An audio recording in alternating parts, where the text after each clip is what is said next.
It is officially Hogwarts Legacy's 1-year anniversary, and there's a ton of celebration. From looking back at the hilarious and sometimes scary blooper reel to the impressive 1-year combined community stats posted by Hogwarts Legacy's official social media, and even the over 23 million copies sold and $1 billion made, Hogwarts Legacy's celebration is well deserved, and we're joining in on the celebration by sharing our top 10 favorites list for Hogwarts Legacy.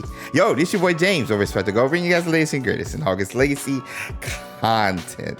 Hands down, my favorite feature in game is combat. They somehow, some way made casting spells in the Wizarding World better than I'd seen in the movies or even read in the books. There's a good mix of grace, style, and destruction on display with every spell cast. The colorful streams of magic are gorgeous to look at, and the sound design is just as gorgeous. The depth to which linking spell combinations caught me kind of off guard, but the ability to switch up your spells during combat with the spell wheel just added a strategic aspect that again caught me off guard.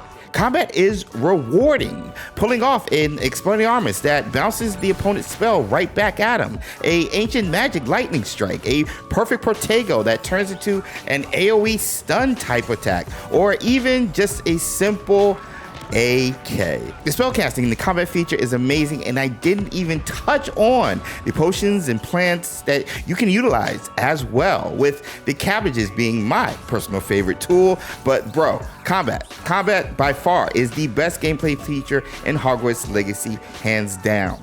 Having used over 20 spells available in Hogwarts Legacy, I found it hard to pick just one because each spell brings a certain speciality to the overall Wizarding World gameplay experience. But if I had to pick one, I would say Accio. I would say Accio is my favorite spell. Now, I know. I can hear the comments kind of roasting me right now, but I don't know. It's one of the spells that you use the longest, so I've grown to love it.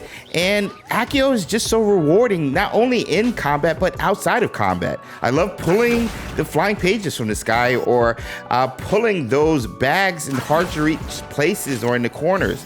In combat, pulling that annoying ranger or poacher that was sniping me the entire time while focusing on ground opponents, and then lighting them up with combos. It's again so rewarding. Accio is also tied to my favorite game, Summoner's Court, so Accio I think is underrated, and I think is my favorite spell. My favorite pieces of gear, I think I have 3 that I usually cycle through. The Kelpie robe, which is a collector's edition exclusive, just looks stunning with the green and the movement of the Kelpie on the robe. Then the shopkeeper's coat, awarded after completing the Haunted Hogsmeade quest, to me is the best non-robe in the game. The teal and the gray just play so well, and it's so adaptable to any other type of gear that you can pair it with. And then lastly, the Hufflepuff Relic House robe. The glowing badger crest on the back just pops and is so cool to look at. I usually pair it with my favorite Hufflepuff ensemble. My favorite beast? Now, anyone who's followed the channel for any amount of time can answer this question. It's hands down the Thestral. Being misunderstood is something everyone goes through in life, but my experience with misunderstanding was based on looks like the Thestral, which is one of the reasons I connected with this creature so well. It is also officially my Patronus charm on the Wizarding World app, and it's just a gorgeous creature in my eyes. And I talk more about the Thestrals and my connections to it further down on the list, so stay tuned. Favorite professor was a tough one for me because everyone's introductions in Hogwarts Legacy was spot on based on the early release of the character profiles, and each professor has an aspect that I look for in any character of a story. But if I had to pick one, I'm going to pick 2. Professor Hecat and Professor Garlick stole it for me. No disrespect to Fig, who I thought would be a Dumbledore to our Harry, but Professor Garlick, the herbology teacher, is just so sweet, man, in a way that most would consider corny in today's culture. And as a person who appreciates that sort of corniness but kindness no matter the person, she was a breath of fresh air in the game. She reminded me of Helga Hufflepuff in a way, which is my house founder, so much with just how accepting she seemed to be. Plus, my playstyle of plants made me appreciate her presence in the game even more. Professor Hecat, being the other one, appealed to my knowledge and love of Wizarding World lore. Having previously worked for the Ministry of Magic and the Department of Mysteries as an Unspeakable, Professor Hecat was privy to a ton of secrets that shape the Wizarding World. And after finding out she's the same age as Headmaster Black but looks older due to an incident with time, yo, she got my wheels spinning with theories and connections that I can't wait to share in a future video. Now, my favorite companion, and again, anybody who's been following the channel already knows this. My favorite companion is Poppy Sweeting. She reminds me so much of Newt Scamander, who is my second favorite Harry Potter character behind Sirius Black. Poppy is a fellow Hufflepuff like myself, and Newt loves animals like Newt and myself, and low-key takes us to some of the most gorgeous and cinematic places in game. Plus, the secret twist concerning her family, bro, made me appreciate this character even more, and I loved the quest that we got to go on with her in game. Speaking of locations, favorite Hogwarts location has got to be the Room of Requirement. That spot is gorgeous. Hogwarts is already so massive that it needs its own map, but the Room of Requirement feature feels like an entirely separate game, not even a map. It's like Animal Crossing for the Wizarding World, but it's fun and a space that you can make your own, from customizing the decor to the overall design and vibe of the room itself, that also houses different vivariums for all the beasts, like my boy Newt Scamander's briefcase. You can take care of beasts, grow plants for combat, decorate as you see fit, and I didn't even get into gear upgrades and talent. Like, bro, this feature has no business being this deep, and not enough people, in my opinion, highlight how amazing this feature truly is. Now, like the professors, picking a favorite quest is kind of hard because there's so many memorable ones, but the one that kind of just stood out to me and just like grabbed me immediately was the third Keeper's Trial of Headmasters Fitzgerald's. That to me is the best quest. People forget the funny Polyjuice quest that we needed to play through just to start the trial. Turning into Headmaster Black was hilarious and added some appreciated levity to the story.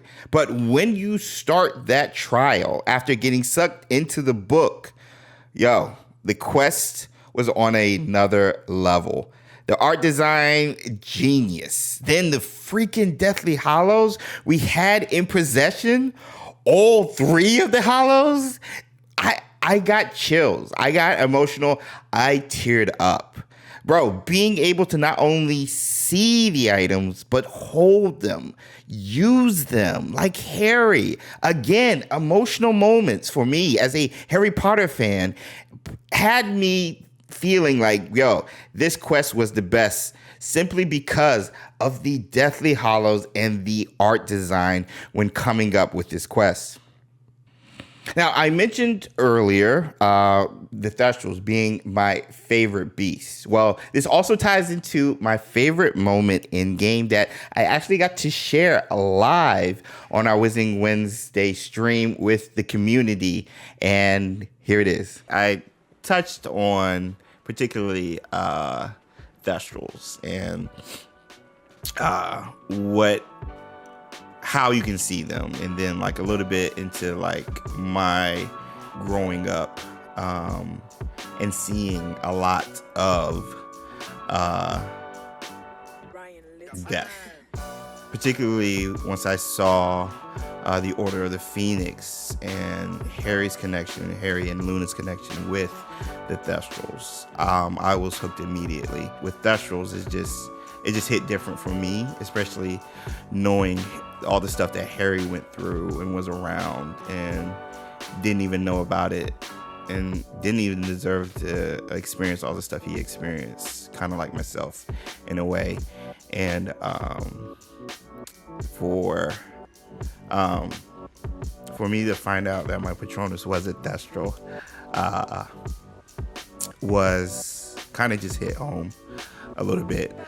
To see both my house and my favorite beast represented in a game with a person that looks like me is pretty special. Again, going back to just young James and stuff. So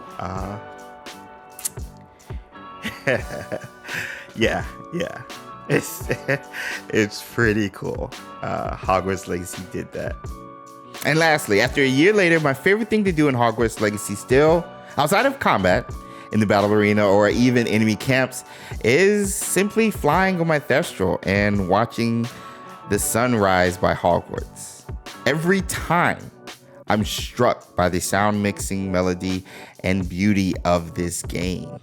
Still, after a year later, shocked that this game exists and that I can always go home to Hogwarts, and just realizing that that's the reason I still turn this game on almost every day for over a year. What is your answer to your favorite spell, your favorite moment, or even quest? Comment below, let me know, and let's share our appreciation for Hogwarts Legacy. Thanks so much for watching the video and hanging out with your boy. If you enjoyed this, check out our top 10 features we hope and need coming this summer to Hogwarts Legacy. Shout out to our Patronus Squad supporters who make all of this happen. I'll see you guys in the next video. Until next time.